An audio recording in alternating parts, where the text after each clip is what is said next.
Fala pessoal, tudo bom com vocês? Heitor aqui na área. No episódio de hoje eu tô aqui com o Rossano, ele que é mestre churrasqueiro, né? Eu faço cervejeiro porque eu já errei hoje uma vez, né? Mas não vou errar de novo. Mestre churrasqueiro do The Beef, é empreendedor, o cara que ensina as pessoas a fazer com que o boi não morra à toa, que ele seja muito bem aproveitado, né?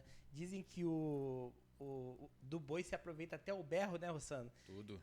Queria saber se isso é verdade, cara. A Verdade. gente vai conversar um pouquinho sobre isso, mas eu vou te pedir um pouquinho de licença para a gente falar sobre os nossos patrocinadores. Um dia a The Beef vai ser patrocinador aqui Opa. desse podcast, né? O dia que a gente conseguir estar muito grande, transformar esse negócio num baita negócio escalável, porque hoje a tua qualidade, cara, é assim, sensacional. Eu faço o teu merchan de graça para qualquer um. Tá? Obrigado, obrigadão. Pessoal, vocês sabem que aqui no YouTube a gente não recebe muita grana, muito dinheiro de AdSense, né, de propaganda, e aí a gente precisa dos nossos patrocinadores.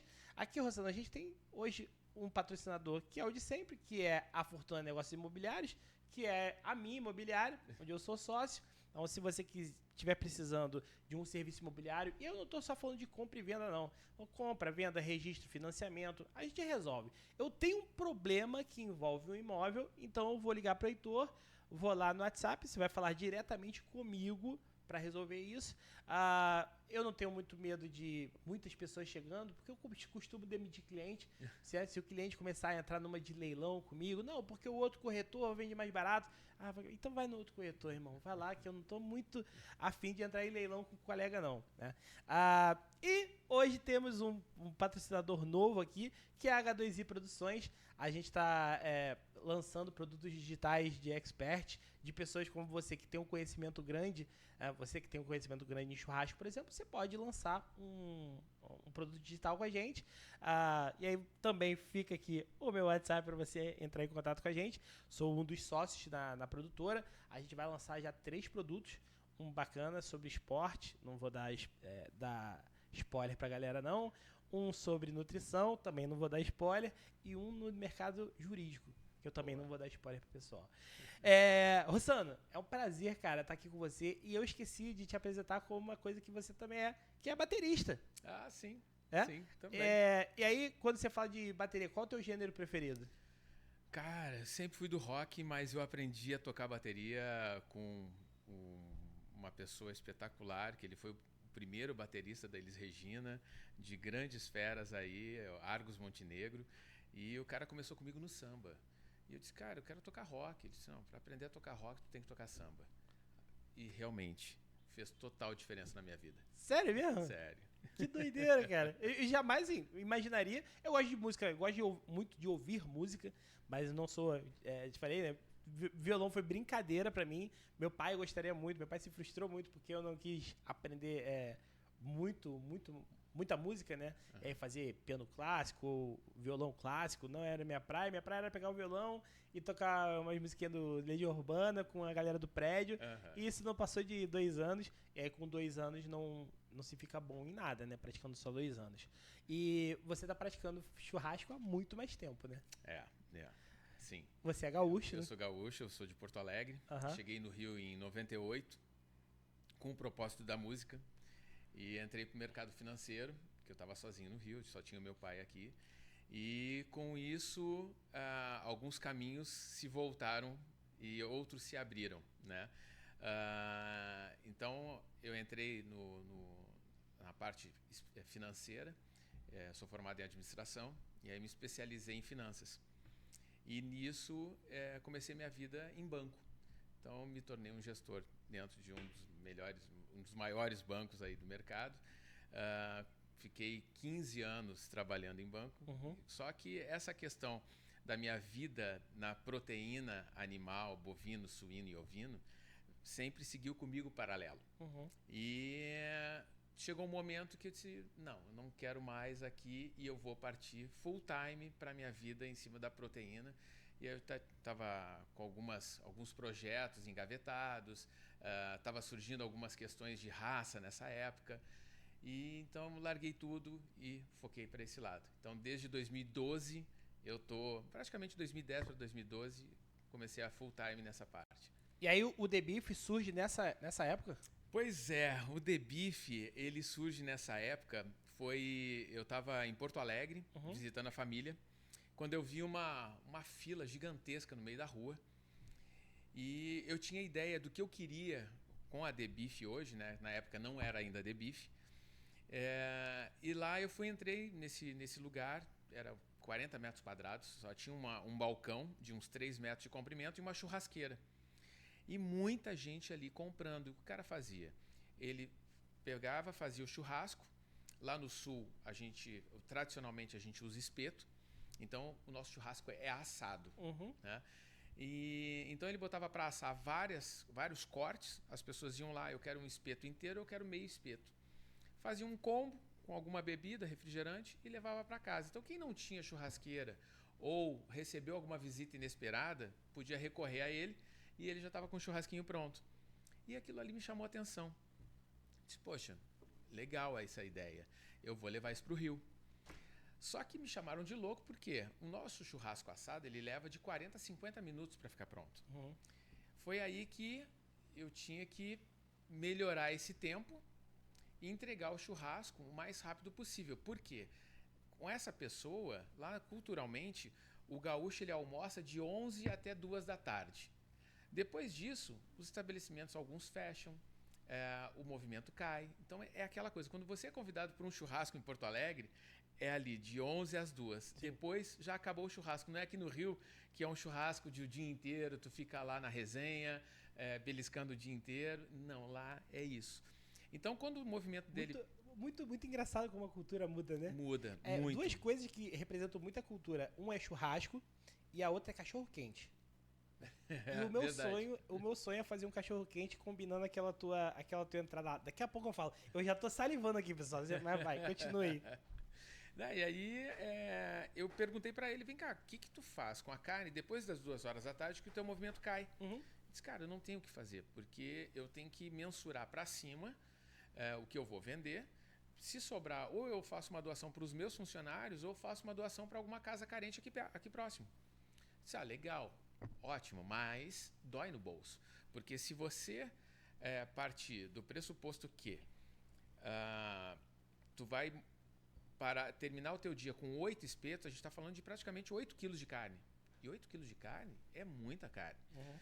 E se falando assim de quinta a domingo, 8 quilos por dia, imagina no final do mês.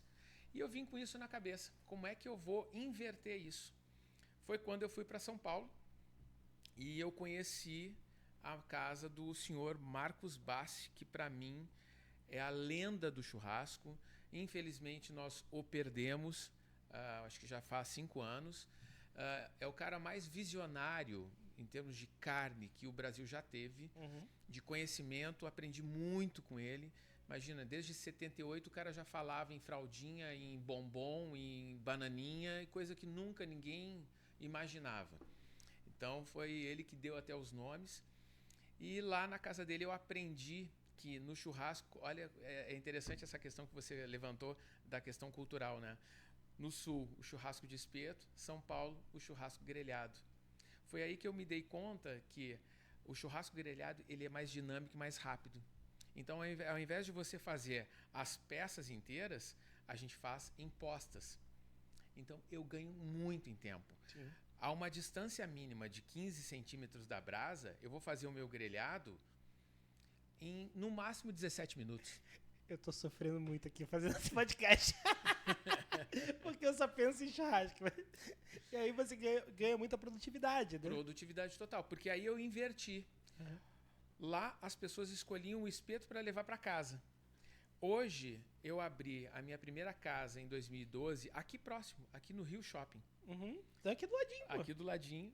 Então, pô, é até simbólico o teu primeiro podcast do lado da tua primeira loja. Exatamente. E ali eu botei em prática o seguinte, as pessoas ao invés de escolher na churrasqueira, elas escolheriam no freezer, eu pegava e fazia na hora. Né? Então, dependendo do ponto para mal, 8 minutos. Que é o ponto certo. E aí, eu respeito a opinião de quem não concorda comigo. Não, mas tu sabe que isso é interessante, a gente vai levantar esse assunto. O ponto da carne, ele é muito paralelo ao corte da carne, o que ele representa, qual é a característica dele. É isso que as pessoas às vezes não entendem. Tem corte com a característica de ponto para mal. Agora, tem cortes que realmente tem que ser ponto para bem ou bem passado. E aí a gente vai chegar nesses cortes, quais são. Então, desde o ponto para mal a 8 minutos ou mal passado 6 minutos, e assim chegando até 17 minutos para um ponto bem passado, eu consegui ter êxito nessa questão dessa técnica, e aí foi onde tudo começou. Então, aqui no Rio Shopping, antes eu me chamava de o que do Tchê. O que do Tchê? O que do Tchê. Né? O que ele tem de interessante aí? E aí você já preparava no que do Tchê? Preparava. A pessoa escolhia no freezer, eu preparava na hora. O mesmo esquema do The Beef. Mesma coisa. Eu ficava na praça de alimentação e fazia na hora. E aí você também podia levar para casa se quisesse. Sim, levava para casa também. Entendi. Foi aí que eu também tive que buscar, pesquisar uma questão muito simples, mas que na hora a gente não tem noção, né, de como é que eu vou levar esse churrasco até a casa das pessoas, não perdendo suculência e não passando do ponto que ela deseja. E aí foi quando eu pesquisei e busquei. Hoje, nós lá na The Beef, nós conseguimos entregar o churrasco como se estivesse saindo da churrasqueira. O negócio é o seguinte, qual é a coisa de maluco que eles entregam, tá? Chega a carne na sua casa, nossa senhora, embalada no papel filme. No papel filme, né? O plástico filme. Plástico filme, perdão. No plástico filme. E aí, quando você abre, aí você fala assim, nossa, pô, vai estar esquisita, vai estar passada. Não. Tá no ponto perfeito. Acredito que vocês tirem num ponto menos lá na grelha. Isso. E aí ela vai, durante o caminho, ela vai cozinhando. Exatamente. Nossa senhora, Exatamente. Deus que me livre. Mas isso é interessante porque eu estava pensando em como perder a suculência. A temperatura eu já tinha até uma noção.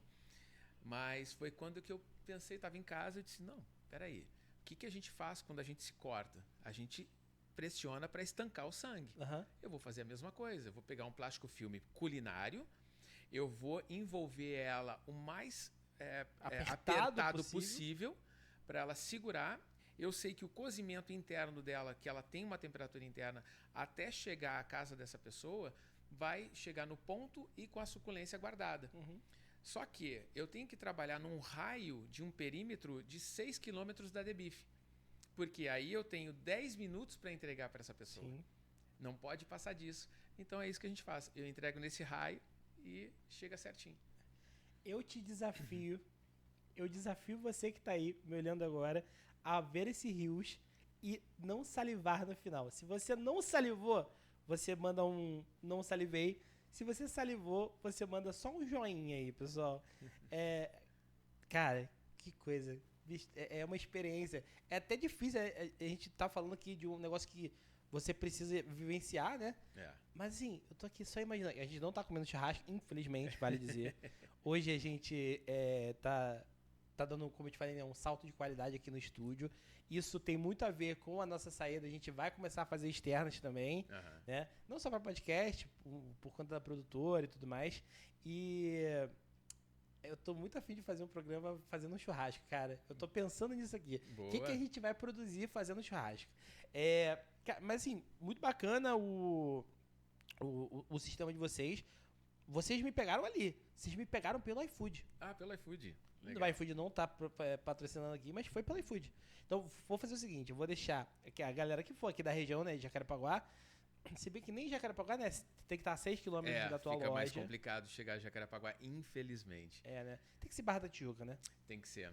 Eu tenho... ou chegando... Eu chego ali até o Barra 2. Tá. O Rio 2 ali. O Rio 2. Isso. Tá. Então eu vou fazer o seguinte, eu vou deixar o link do iFood aqui nos comentários. Nos comentários não, perdão. Vou deixar aqui na descrição do vídeo. Boa. E aí, pessoal, olha só. De coração, nunca te pedi nada e não tô ganhando. O Rossan não tá me pagando R$1 pra isso aqui. Mas pede aí. Clica aí. Se você mora na Barra, clica e pede, porque vale muito a pena. E aí a gente tá falando não só de final de semana, vale lembrar, né? Isso, a gente trabalha de terça a domingo. Sendo que terça, quarta e quinta eu vou até às 18 horas, eu trabalho só em cima do almoço. Tá.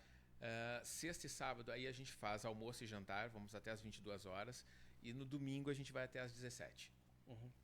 Sensacional. Mas deixa eu te falar, você Lógico, você é gaúcho, né? E a gente vai acabar caindo no estereótipo aqui. Mas você sempre fez churrasco, fez algum curso pra aprender? Ou você só passou o que você aprendeu? Foi um conhecimento empírico? Como é que foi isso? Cara, tu sabe que é interessante. Eu tenho a minha mãe e a minha avó são culinaristas. Minha mãe e minha avó sempre foram aquelas cozinheiras de mão cheia, tá? Tudo que elas metem a mão fica um espetáculo. Então, eu me lembro assim, aos meus 12 anos, eu ajudando a minha mãe a limpar frango. Mas não era só uma limpeza, ela me ensinava assim, no detalhe, sabe? Até tirar o que muita gente às vezes não conhece, que por exemplo, na asinha do frango tem um esporão. Até isso ela era detalhista para tirar o esporão, porque ela não concebia a ideia de levar à mesa algumas pessoas comendo a asinha com o esporão da galinha. Então, desde a limpeza interna, da parte da desossa. Então, ali eu fui criando esse gosto pela culinária, de vendo elas fazendo outras coisas também. E sempre nas férias de julho e dezembro, as escolares, eu tenho família no interior, que não está mais hoje no interior, vieram já para Porto Alegre, mas a gente visitava muito o pessoal. E lá eu tinha acesso a algumas fazendas, então via boi, criação, a parte de produção, e comecei a me apaixonar por aquilo. Então eu comecei a carregar comigo paralelo a profissão que eu estava escolhendo. E isso levou algum tempo até eu chegar e conhecer o Bassi e disse, não, é isso que eu quero fazer, chega. Então eu vou me dedicar full time. Então a partir daí eu comecei a estudar muito, comecei a fazer muitos cursos, saí do Rio, enfim, fui fazer curso de carcaça em frigorífico, fui ter a vivência de frigorífico, fui ter curso de desossa. Então, eu não sou 100% um açougueiro, mas eu sou mais churrasqueiro do que açougueiro, mas eu me viro bem dentro da parte da desossa pela vivência. Tá, fala aí pros leigos, pra mim também, né? A diferença entre um açougueiro e um churrasqueiro. O açougueiro é aquele cara que conhece o boi por dentro, né? E que conhece os cortes, conhece as características de cada corte, o que cada corte pode te proporcionar, exatamente daquele corte, o que você pode criar, você conhecer toda a anatomia, toda a composição química da carne. Eu acho assim, eu tenho um respeito absurdo pela carne, sabe? Quando eu vou fazer uma desossa, quando eu vou fazer um corte, é de uma gentileza que o Bassi tratava a carne, que passou para quem tem alguns vídeos ou conhece um pouco do trabalho, ele passa essa gentileza, esse respeito pela carne, sabe? Porque é um animal que ele morreu para te alimentar. É isso aí. Então, esse respeito é acima de tudo. O boi não morreu à toa, tem que lembrar disso sempre, né? Sempre. Não façam boi morrer à toa, portanto, não comam bem passado. Essa guerrinha que eu vou continuar fazendo. Eu gosto muito de carne de mal passada, assim. Tá crua. Não tá crua. E aí, só pra gente desmitificar também, Rossano, o pessoal fala assim, não, eu quero minha carne sem sangue, né? Quando sai do churrasco, eu não gosto do sangue. A gente pode falar que tem sangue na carne que vem pro prato? Isso aí olha, dá o que falar, tá? Por isso que a gente tá fazendo podcast. Eu já consegui mudar algumas pessoas lá na The Beef e alguns workshops meus também, porque a gente fala, aí a gente entra na questão da composição química da carne, né? Para vocês terem uma ideia, um steak de 300 gramas, eu vou começar por um exemplo pequeno, porque o nosso corpo é assim também. A gente tem praticamente aí 75% de água no nosso corpo. E não é diferente no animal. Então, a gente está falando que num steak de 300 gramas, eu tenho 75% de água. O restante é 20% de proteína, aí entra carboidrato mínimo, sais minerais e gordura. Essa água em contato com a mioglobina, que é uma proteína responsável pela coloração da carne, a água fica vermelha. Então, o sangue, quando eu falo para as pessoas, o sangue é muito mais denso. E aquela água vermelha, quando escorre no prato da carne mal passada, aquilo ali tu pode ver que não tem uma densidade, não tem, né, não é algo cremoso, alguma coisa assim, não. Ela é bem água mesmo, sim, vermelha.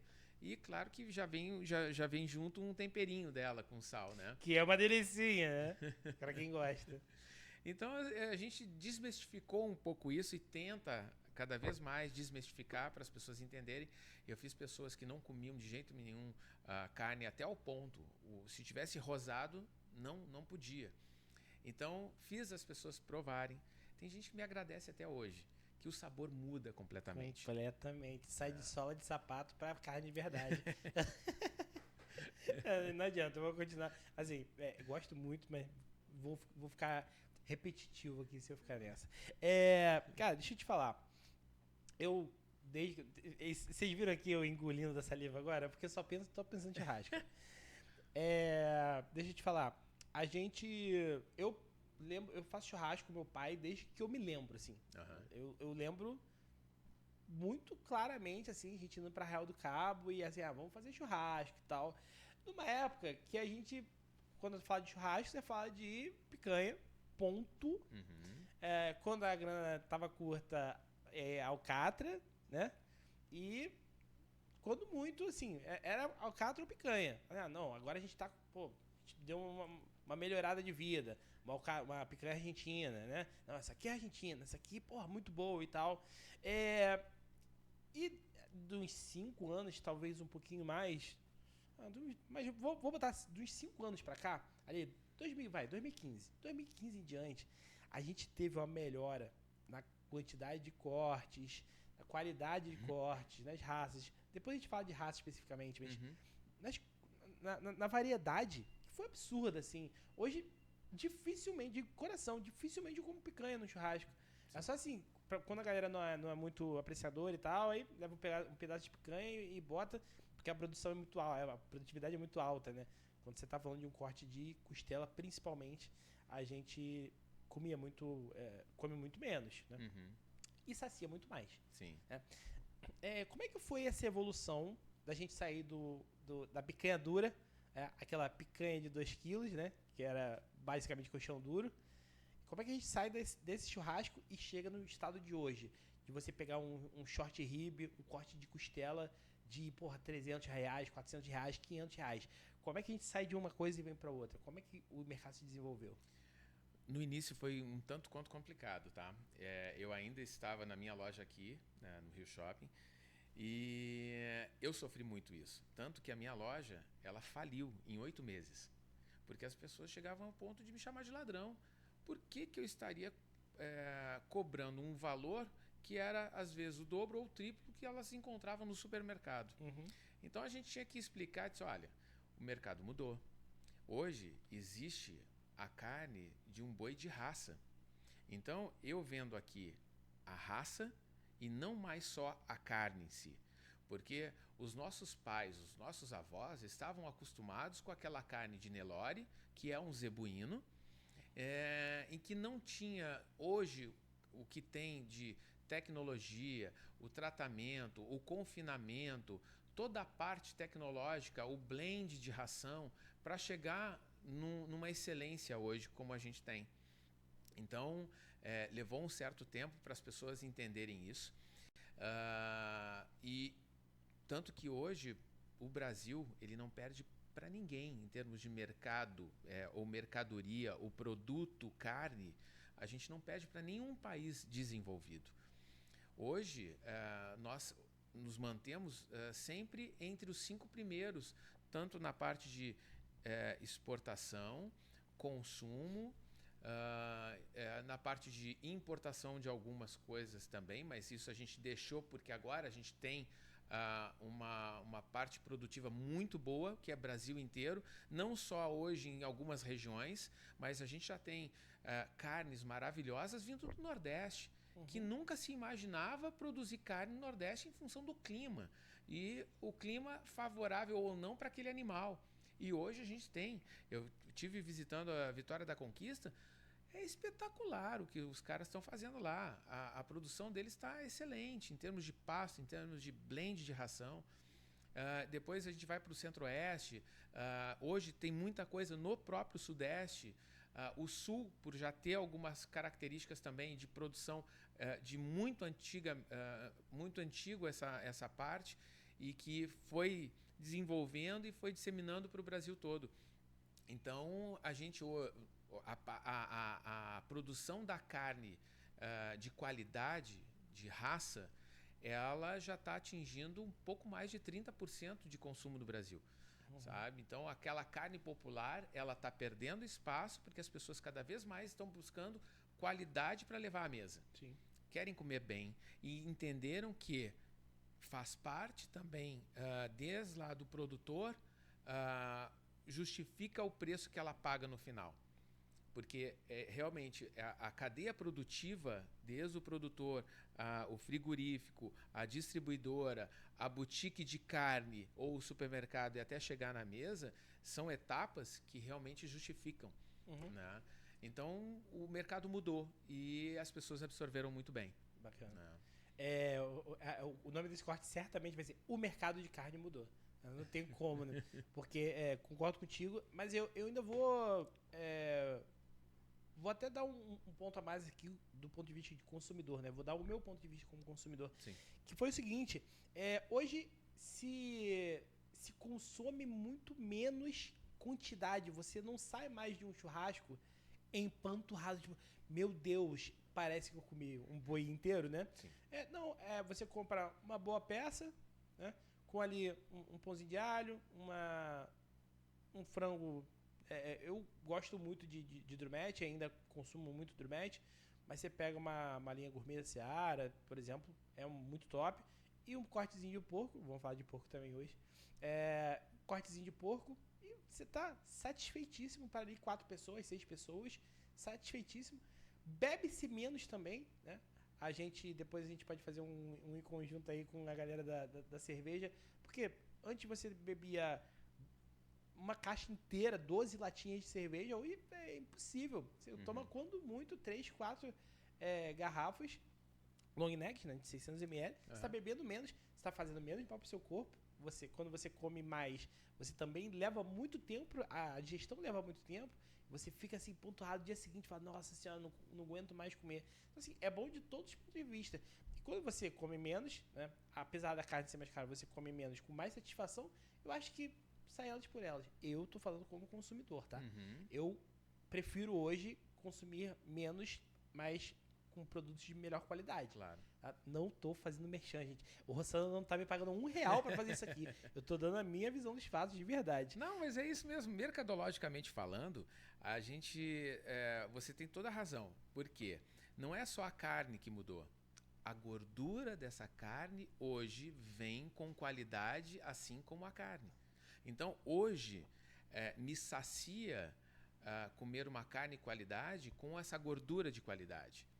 Por exemplo, eu tenho o frigorífico que eu trabalho, que, ao meu ver, é o melhor do país, se não um dos melhores, tá? Não vou ser tão radical assim, mas os caras conseguiram chegar num patamar de 10 anos de pesquisa para chegar numa gordura com um resultado de 70% insaturada.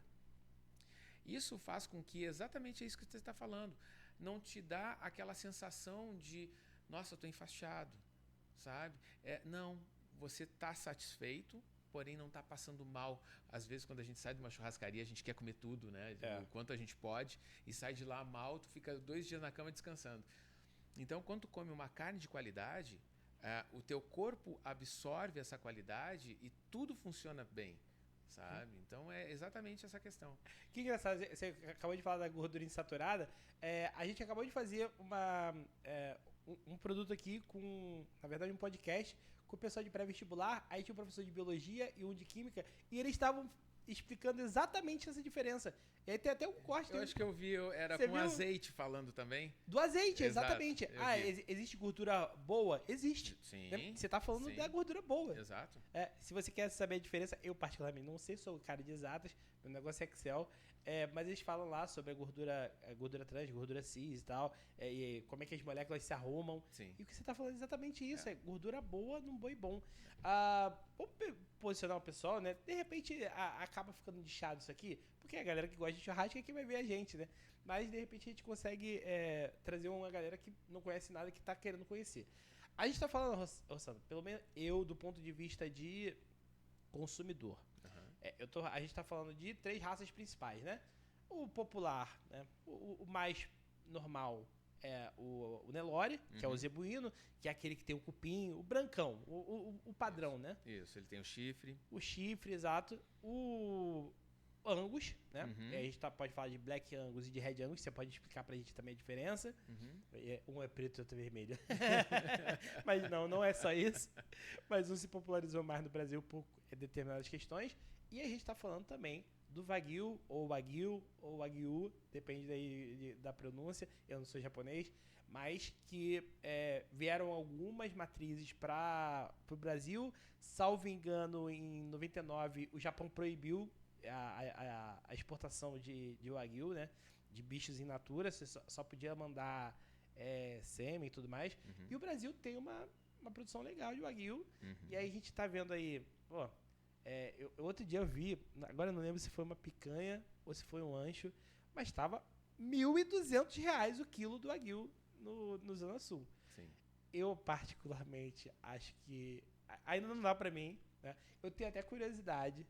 O Wagyu, o máximo que eu cheguei foi numa maminha, ainda não cheguei no ancho. Mas fala aí pra galera essa diferença das raças, tá? Principalmente. E se eu falei alguma besteira, me corrija também, pelo amor de Deus. Não, tudo certinho. Essa questão da raça é muito interessante, né? Porque durante muito tempo foi uma estratégia de marketing, falando de Red Angus e Black Angus. Quando tem essas duas estirpes dentro da raça, né, um vermelho e outro preto, como é que eu vou vender o vermelho? Como é que eu vou vender o preto? Né? Então, alguns frigoríficos e produtores fizeram o seguinte: a gente vai ter que dar uma valorizada a mais num do que no outro. Por quê? A composição química da carne em si, ela é a mesma. Tá? A genética de um e de outro é o mesmo. É como se fosse o irmão gêmeo, só que um nasceu lourinho e o outro nasceu moreno. Mas a genética é a mesma. A única coisa que eles fizeram foi... isso é um exemplo, tá? O Red eu vou deixar no pasto.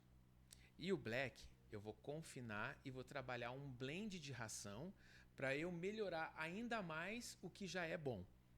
Vou buscar um marmoreio ou uma marmorização e a gente vai ter esse apelo, que o Red vai ser pasto e o Black vai ser ração. Com isso, eu ganho em produção de qualidade, em que aí eu entro na minha parte tecnológica de inseminação artificial, e aí já começa tudo a modificar também. Isso foi logo no início. Hoje, já não tem mais essa questão de Black ou Red. Hoje, Hoje, o que predomina mais até é o Black. Entrou muito essa questão da inseminação artificial e a questão da modificação genética. Hoje, tu consegue fazer tudo. Então, eu escolho uma matriz muito boa, tá? Para quem não conhece, a matriz seria a fêmea para fazer a produção. E aí eu tenho um macho, geralmente é um macho que tem uma predisposição genética muito boa, tanto para marmorização, tanto para gordura subcutânea, ou até mesmo a marmorização interna. Ou seja, eles compram um sêmen, eles podem comprar um sêmen de um macho premiado em algum país, ou até mesmo aqui do Brasil, e fazer inseminação nessa matriz na fazenda. Tá? Eu posso fazer de uma raça igual, de Angus com Angus, ou eu posso fazer o que a gente chama de cruzamento. Eu posso fazer de um Hereford com um Angus, ou de um Wagyu com um Angus. Então, essa combinação deve ficar boa, hein? Eu tenho na loja, é espetacular. Hoje eu tenho lá um Wagyu com Angus australiano. É um espetáculo. Realmente... deixa eu te fazer a pergunta, depois a gente vai falar também sobre... Voltar para as raças, né? Mas eu vou fazer a pergunta sobre raças mesmo. Você não falou sobre Nelore. Qual o teu problema com o Nelore? Nelore? Não, nenhum. Eu tenho Nelore ainda. Sim. Eu tenho Nelore. Só que, o que aconteceu aí? O Nelore, como vinha perdendo um pouco a questão do mercado, alguns produtores se viram, opa, não vou mudar a raça, mas eu posso melhorar. Então, eles se viram numa questão de, eu vou ter que me adequar ao mercado Então eu vou investir no meu pasto, se for 100% pasto, ou vou investir em ração, se for 100% ração, ou vou melhorar os dois, porque eu posso ter a maior parte da vivência da vida do boi no pasto e eu posso fazer uma fase de acabamento, que a gente chama, que são os últimos 6 meses de vida, na ração, para melhorar ainda mais. Então, e além disso, eles buscaram alguns frigoríficos como parceiros para maturar a carne Nelore, para deixar aquilo que para nós era uma carne dura, deixar o equivalente a um Angus. Vai chegar? Não, mas vai chegar muito próximo, como chegou. Então, eu tenho um frigorífico que eu até prestei uma consultoria lá com eles, em que eles deixam 21 dias os cortes maturando. O que é essa maturação? É uma câmara frigorífica com 0 grau de temperatura, com uma oscilação mais ou menos de 1 grau ou 2 para cima ou para baixo. Não pode ter a mais que isso, porque senão, o que faz aquela maturação ocorrer? É uma enzima que fica trabalhando o tecido conjuntivo da carne. Nesse tempo de 21 dias é o tempo de permanência que ela fica viva. A partir daí ela morre. Então ele mantém ela trabalhando esse tecido conjuntivo.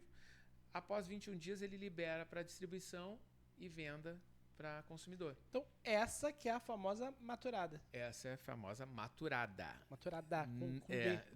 Não confundam com outra marca dentro do supermercado. Sim. E aquela marca dentro do supermercado não faz esse processo. Não faz. Mas finge que faz. Aí eu já não posso. Porque tu quer. Eu não posso me comprometer. Não posso opinar. Aí, até porque eu também sou cliente.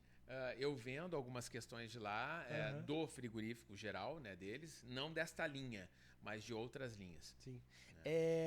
Deixa eu te falar. Cara, tem um mundo pra falar, meu Deus. Tem um mundo.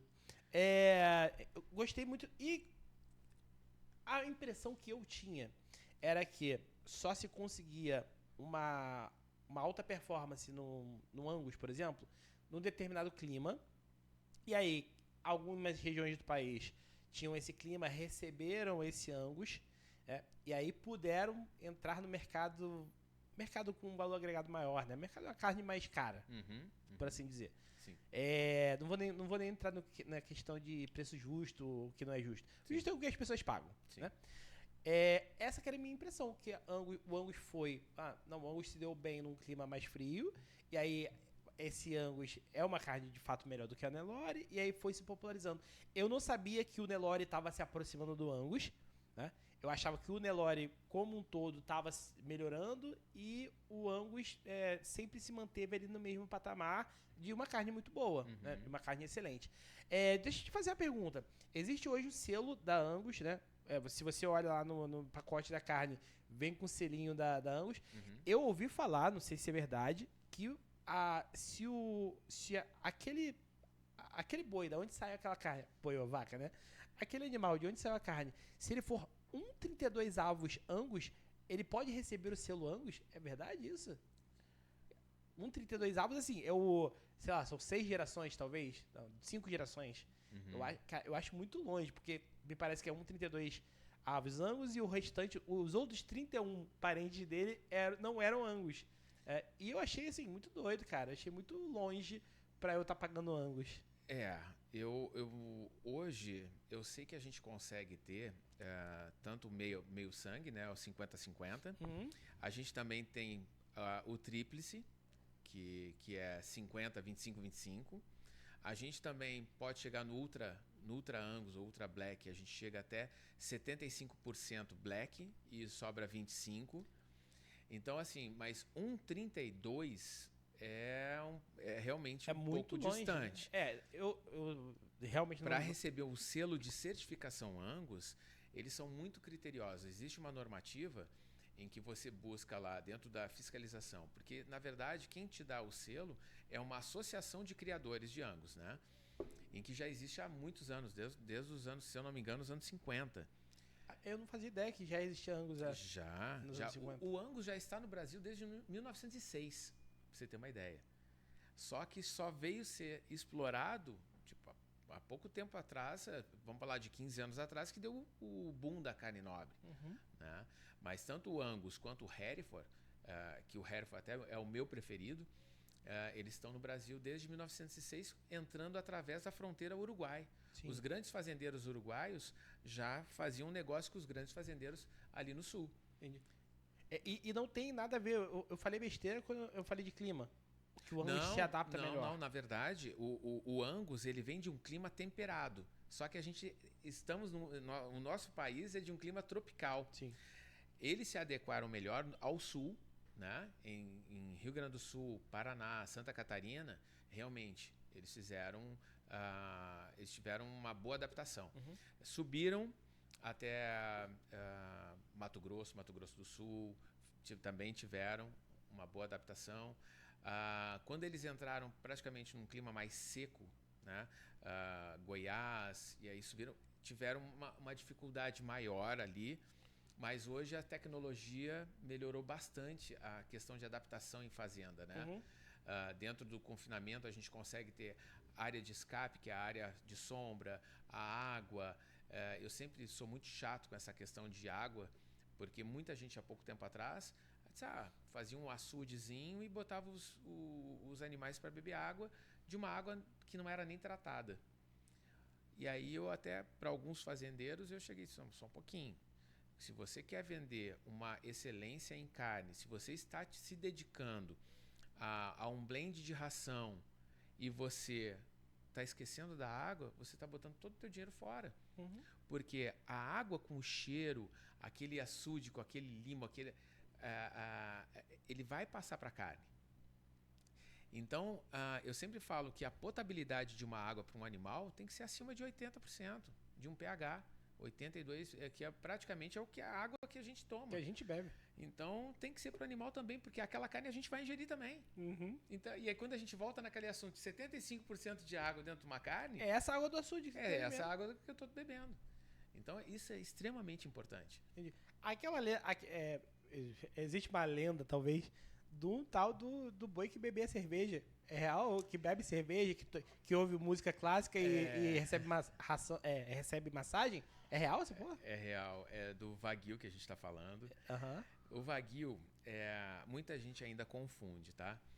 Existe... Eu consultei até com um produtor no Japão e ali eu tive a explicação de como é que realmente funciona. Porque as pessoas confundiam. Eu quero um Wagyu. Aí eu chegava para ela e disse, eu tenho o Kobe. Não, eu quero Wagyu. Não, mas o Kobe é a mesma coisa. O que acontece? Só para desmistificar um pouquinho, para as pessoas entenderem, que é o seguinte. A gente chama de Black Wagyu, tá? A raça do Wagyu japonesa. Dessa raça, ela subdivide de duas estirpes, que é o Tajima e o Kobe. O Tajima, aí a gente entra numa zona de classificação de marmoreio, que vai de 1 a 5, é considerado Tajima. De 6 a 12, é considerado Kobe. Então, lá no Japão, você sabe, eu vou comer hoje um Tajima. Então, eu já sei que eu não posso exigir muito de marmorização, que é um marmoreio pequeno, mas e é uma carne Wagyu. Então, assim, você vai comer Wagyu. Só que, quando você escolhe um Kobe, aí você já sabe que você vai para um nível e um valor mais caro, que é uma classificação de 6 a 12. É isso. Tá? Recomendo aí para você que tá viajando aí, depois que você acabar esse podcast aqui, bota KOBE, Kobe, Kobe $200, e aí vocês vão ver o que o Rossano tá falando aqui. E é engraçado, eles fazem na chapa, né? Lá no Japão. Lá é quase um sashimi, né? O meu sócio teve a oportunidade agora de ir pro Japão também e provar um grau 12, que é o supra-sumo. Lá em cima. Cara, é extremamente enjoativo, porque é 50% carne e 50% gordura. E mesmo assim, num filezinho. E parece que eles adivinham, né? Eles fazem exatamente esse filezinho ali fininho, porque dá exatamente 120 gramas. E essas 120 gramas vai de 150 a $200. Só que tu não consegue comer mais que isso, porque te dá um enjoo de comer metade gordura, metade carne, em que tu não consegue comer mais que isso. Uhum. Claro que varia de pessoa para pessoa. O meu sócio já não conseguiu. E eu não precisei muito também. Eu comi um grau 10 aqui no Brasil, eu não consegui comer mais que 100 gramas. Me enjoou de uma tal forma, mas é espetacular. Tu corta com a colher e quando tu bota na boca, ela dissolve. É isso. Você tá falando desse grau 10 produzido no Brasil? No Brasil. A gente tá produzindo carne nesse nível. Nesse nível. Com valor aproximado do japonês ou não? Sim, não. Hoje já está equivalendo, né? Porque a parte da arroba do boi também, a gente já nós tivemos altos e baixos, né? Hoje eu acho que deu uma regredida um pouco. Ela voltou um pouquinho, porque estava realmente com o antes da pandemia, durante a pandemia e pós-pandemia, a carne sofreu bastante. Mas hoje a gente tem um valor agregado e pode cobrar tanto quanto cobra uma carne japonesa. Direto de lá, com certeza. E aí eu tô imaginando que a gente tá falando quando a gente manda pra Europa, Estados Unidos e árabe, né? E países árabes. Sim. Que é assim como, assim, é sabido, né? Vendia-se muito café tipo exportação. Uhum. Também existe a carne tipo exportação? O que fica aqui no Brasil é de uma qualidade inferior? Não. Hoje nós somos a gente está entre os 5 maiores exportadores de carne no Então, mundo. mas essa carne fica do Brasil ou vai lá pra fora? Não, ela vai para fora também. Fica do Brasil e vai pra fora? Vai. Porque também tem aquele cara... Cada país ou cada continente existe uma norma que você tem exigida e que você tem que seguir. Os países árabes, a Europa, a própria Europa tem o que a gente chama de normativa 481, que o Uruguai usou muito e que nós aprendemos muito com o Uruguai. Esse número diz muita coisa. Exatamente. Já não preciso nem falar, né? Não precisa falar. Pra não fazer merchan, né? Não vou fazer merchan. Jamais vou fazer merchan de graça. Só pra você eu faço. Não, tranquilo. A normativa, na verdade, ela é 4.8.1. Uhum. E aí... Virou 481. Mas, de novo, né? A gente tava falando lá do meu churrasco. Quando eu era criança, eu tenho 36 anos. Quando eu tinha ali meus 7, 6 anos... pessoal, nem sei se pode fazer mais e nem sei se podia na época. O fato os amigos do meu pai iam pro Bosque da Barra ali, né? Uhum. Ali perto da Alvorada, e iam fazer churrasco lá. Eu tinha churrasqueira lá, acredito até que fosse permitido. Sim. Mas, como eu te falei, a coisa que tinha era o alcatra ou picanha, não tinha muita coisa diferente. Uhum. Aí a gente tá falando hoje de uma infinidade de cortes. Aí, ó, sem pensar muito... Bombom da alcatra, short rib, prime rib, tomahawk, flat iron, eu já falei 5 aqui, só falando rapidinho aqui, e eu nem falei de picanha, e só de alcatra, e eu acho até que foi o mestre Bassi que falou sobre isso, que a alcatra ela era muito grande, e aí cortou-se em mais pedaços, né, para primeiro deixar mais comercial, porque ficava mais barato, né, uma porção menor, e você conseguia ter características diferentes. O que eu vou fazer? Eu vou botar um desafio. Ô, diretor, vamos fechar aqui na TV? A gente vai colocar aqui os cortes do boi, né? Os clássicos dos clássicos. Uhum. E a gente vai falar da onde é que saem esses caras.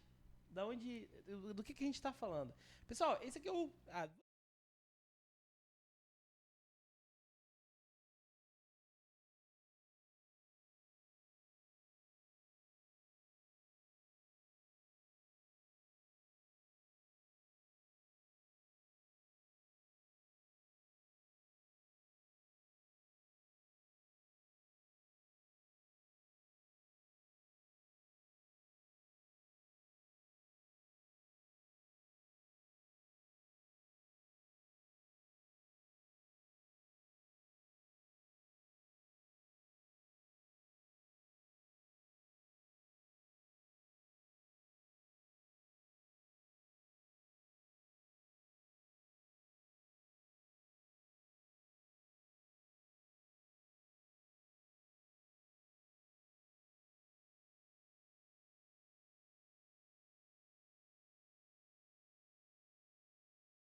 açougueiro, que foi ele que deu o nome, que é um espetáculo, que é ele que encontrou essa iguaria grudado na aranha, que ela tem 180 gramas de maciez, suculência e de um sabor incrível.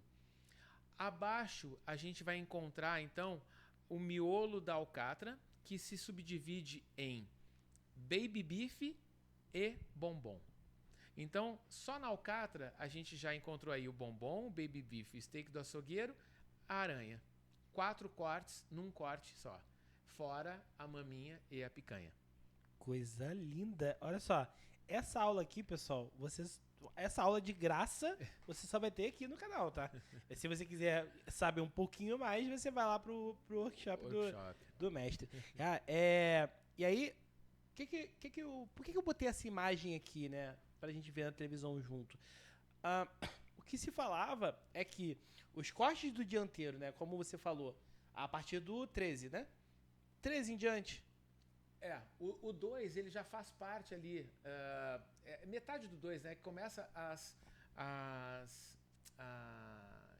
me fugiu. O dianteiro? Os ossos do prime rib, Aham. tá?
T-bone, e aí ele vende só o chouriço, ou ele vende o T-bone, só que quando ele tira o filé mignon e deixa o osso em L para ficar o chouriço, vira uma bisteca. E é daí que a gente tira a bisteca. A bisteca fiorentina. A bisteca fiorentina vai daí para trás, que aí é o T-bone, e no final dela vem a bisteca fiorentina, porque eu pego um pouco daquela alcatra do 9. Uhum. Então, na verdade, o que difere o T-bone da bisteca fiorentina ou o porterhouse é a inclusão de um terceiro corte, que é a alcatra, dentro do contrafilé com o filé mignon. Que coisa maravilhosa! Mas olha só, Rossano. Cara, muito top. Meu Deus do céu. Aula.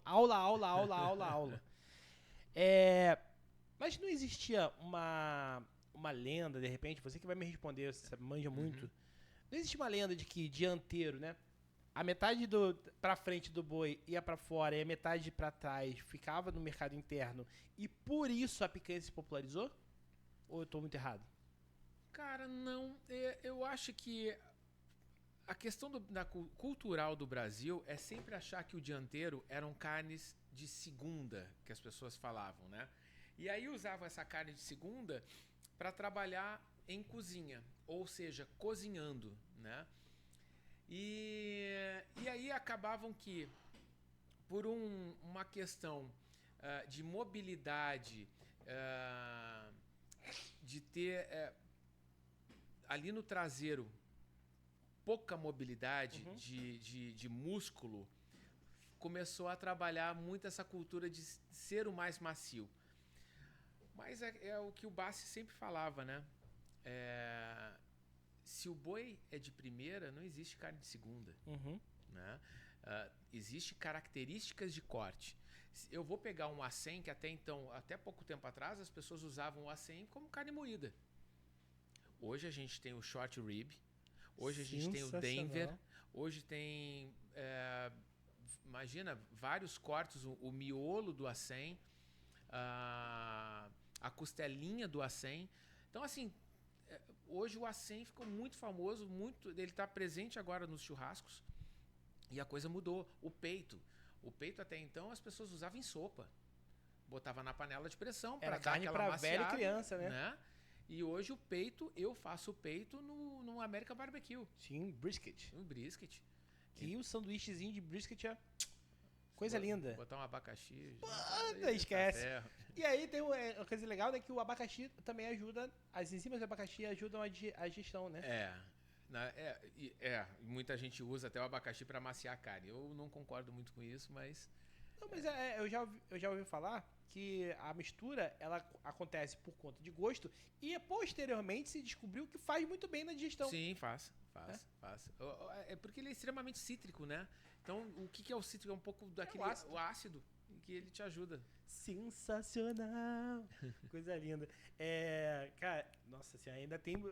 Eu fico pensando aqui, cada vez vão vindo mais perguntas. Pessoal, isso aí, se você não produz um podcast, produza um podcast, que aí você consegue ter aula, assim, sensacional. Tem que ser um cara curioso, tem que ser um cara que vai pra cima, que pergunta, que tem curiosidade, né? Exato. Mas espero que vocês estejam aproveitando aqui as dúvidas. Pra mim, falar da carne é crescer ainda mais a cultura da carne e a cultura do churrasco. Eu quero mais gente fazendo churrasco, mais gente comendo carne, que eu acho que... A gente acabou falando de brisket e aí não tem como falar de peito, né? Sem falar de American Barbecue, que é a galera do pit smoke, né? Que é a galera que defuma. Sim. Que faz churrasco de 9, 12, 15 horas. Loucura. Tem até campeonato lá nos Estados Unidos. Tenho 2 grandes sonhos na minha vida assim, coisas que não servem pra nada. Viagens que não servem pra nada. Uma é ir na Alemanha para pilotar os carros dos meus sonhos. Tem 3 cidades lá que tem os museus e no final do museu você pode fazer um test drive com vários carros. E a outra é ir pro sul dos Estados Unidos ali, região até do Texas, para ir num campeonato de American Barbecue, de churrasco americano, para tipo assim, cara, desfrutar daquilo ali. É completamente diferente do nosso, né? A gente tá falando de carnes que são carnes desfiadas. Lembra muito mais a carne assada da sua mãe, aí você que tá assistindo a gente, do que o churrasco que a gente faz em casa. Pode falar pra gente, eu tô falando eu como comedor, né? Como gordo comedor de carne. Sim. E você vai falar como mestre. Fala um pouquinho da diferença pra gente. Olha, eu tô entrando no mundo do American Barbecue há pouco tempo. A minha vida sempre foi açougue, grelhados, assados, né? E eu senti o American Barbecue, ele tomando um espaço absurdo no Brasil. E a procura das pessoas querendo essa experiência cada vez maior. Então, eu e os meus sócios, nós definimos que acho que era agregar ainda mais ao que a gente já fazia bem, que era os grelhados. E com isso, nós nos tornaríamos uma das maiores referências em churrasco no Rio de Janeiro, proporcionando às pessoas um churrasco grelhado, um churrasco assado, um churrasco no bafo e um churrasco no defumado. Então, agregou dentro de uma referência que nós construímos ao longo desses anos todos, em que para mim está sendo fascinante. Porque não adianta, tudo que eu meto a mão, ou eu faço direito, ou eu procuro não fazer. Exatamente. Ou eu nem faço, igual a mim. Então, assim, pesquisei muito, estudei muito, viajei e eu queria não fazer igual. Eu queria que o nosso American Barbecue tivesse uma pegada do The Beef, né? Eu peguei a base de como tudo acontece. E aí, quando a gente... Não que eu tenha dominado essa base toda ainda, mas eu já encontrei um caminho. Então, dentro desse caminho, eu estou bastante fascinado porque hoje, quando eu faço um brisket, por exemplo, eu vou colocar ele para servir na sexta-feira. Eu deixo ele marinando num dry rub de quarta para quinta. Na quinta-feira, eu inicio um processo de defumação de 6 horas. E na sexta-feira, bem cedinho, eu finalizo ele com mais 6 horas até chegar na minha temperatura que eu sirvo. Que aí cada um tem a sua, porque essa temperatura ela é uma linha tênue, em que a partir daquela linha ela vai desfiar. Até essa linha ela vai ser servida ao dente. Então vai para quem gosta mais. Então eu consegui chegar nos dois, no desfiado e no al dente. Então quando as pessoas procuram lá, a gente direciona mais ou menos para isso. Então não sei nem se alguns fazem desse jeito, mas eu encontrei nessa forma algo que deu um resultado bem legal e um respeito que eu tenho pelo American Barbecue, que hoje o pessoal que eu comprei o meu equipamento me proporcionou esse curso e que eu só tive feras do meu lado lá para me passar as informações, foi fantástico. E para eu também desenhar um pouco do meu caminho, né? Eu nunca fui de copiar alguém, mas não, eu quero servir, aquilo ali serve de base para eu encontrar a minha técnica e chegar aos meus clientes. Agora eu te desafio mais uma vez a engolir essa saliva toda essa saliva que você produziu aí, assim como eu. É muito engraçado fazer. Eu nunca tinha feito um podcast sobre comida, sobre coisas de comer, né? A gente já fez coisas que eu gosto muito. Carro, já fez sobre, sei lá, relações internacionais, um tema que eu gosto muito. Já fez sobre uma variedade imensa de coisas, mas nunca tinha feito sobre churrasco. Você é o primeiro aqui. Boa. E, cara, tá sendo uma experiência quase torturante. Porque você vai falando e eu vou imaginando, meu Deus. Cara, ninguém sabe, aqui tem uma churrasqueira que a gente tá assando ali, no final do podcast a gente vai comer. Mentira. Infelizmente é mentira. Infelizmente é mentira. Não, o diretor ficou até rindo aqui. Infelizmente é mentira. Mas hoje é terça. Terça. A loja até abre hoje, né? Abre? A gente tá lá até às 18. De repente. Caraca, até perdi o fio da meada, bicho. Só fiquei pensando. Estávamos no American Barbecue. No American Barbecue. Mas, e também tem uma... Eu não zerei o assunto bovinos ainda, né? Acho que não dá pra zerar, né? Não, a gente vai com ele até o final. Não dá pra zerar. É dele. É dele, cara. O boi é o rei, né? Não adianta, cara. Com certeza. É o rei, não adianta. Cara, que doideira. A gente tá falando bastante aqui de Centro-Oeste, quando a gente fala de agro. Centro-Oeste, né? Mato Grosso do Sul. Sim. Goiás até um pouco, mas Sul. Olha aí, eu engolindo saliva de novo. Sul. Você falou até de Nordeste, mas... Quando a gente fala de Sudeste, a gente tá falando basicamente de São Paulo. São Paulo. Rio de Janeiro. Olha, tem bons produtores? Pois eu ainda não consegui trabalhar com o Rio de Janeiro. Tô à procura. Quem for ver pode me procurar, porque a minha ideia é valorizar o estado, é valorizar o produtor local, para a gente formar aí uma parceria. Hoje, as minhas carnes eu trago praticamente do Sul e Sudeste, um pouco do Centro-Oeste, mas hoje o que está predominando é o trabalho feito em São Paulo, que está de uma excelência e está de um nível muito alto, sabe? Realmente as pessoas estão fazendo a diferença, perceberam essa diferença, o mundo mudou e eles souberam acompanhar e levando isso para a carne. Então, assim, os melhores cursos eu fiz em São Paulo, em Minas também, tem bons produtores, estão com um resultado espetacular também lá em Minas. Muita gente acha que Minas não tem produção de bovino, muito pelo contrário, tem. E realmente eu tenho visitado alguns que me chamam para fazer uma avaliação e olha, são resultados fantásticos mesmo. A última que eu tive foi em Presidente Prudente, fiz workshop lá, prestei consultoria para frigorífico de lá. Foi aí que eu entrei nessa questão que eu mostrei para eles o que o Bassi já mostrava, né? Que foi aí muito fácil. Eles tinham um frigorífico local que hoje eu descobri, Na época eu descobri que era o frigorífico que mais abastecia o Brasil e hoje é um dos mais exportadores também, dentro da parte de miúdos para a China e tal. E lá eles vendiam alcatra completa. Não o alcatrão com a picanha e a maminha, mas a alcatra completa. Sim. Só que ela pesa de 2,5 kg a 3. E eles não estavam entendendo por que não vendia. E aí me chamaram, que eu estava na cidade dando aula, e aí eu fui lá e disse, não, gente, vamos dividir ela. Então a gente vai desmembrar a alcatra em 5 cortes e vocês vão vender separados.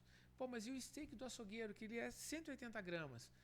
Como vocês já têm um frigorífico gigante, pega um steak de cada alcatra e a gente forma uma embalagem única de 1 quilo. Uhum. E vocês vão vender um steak do açougueiro, uma embalagem de 1 quilo. Deu super certo.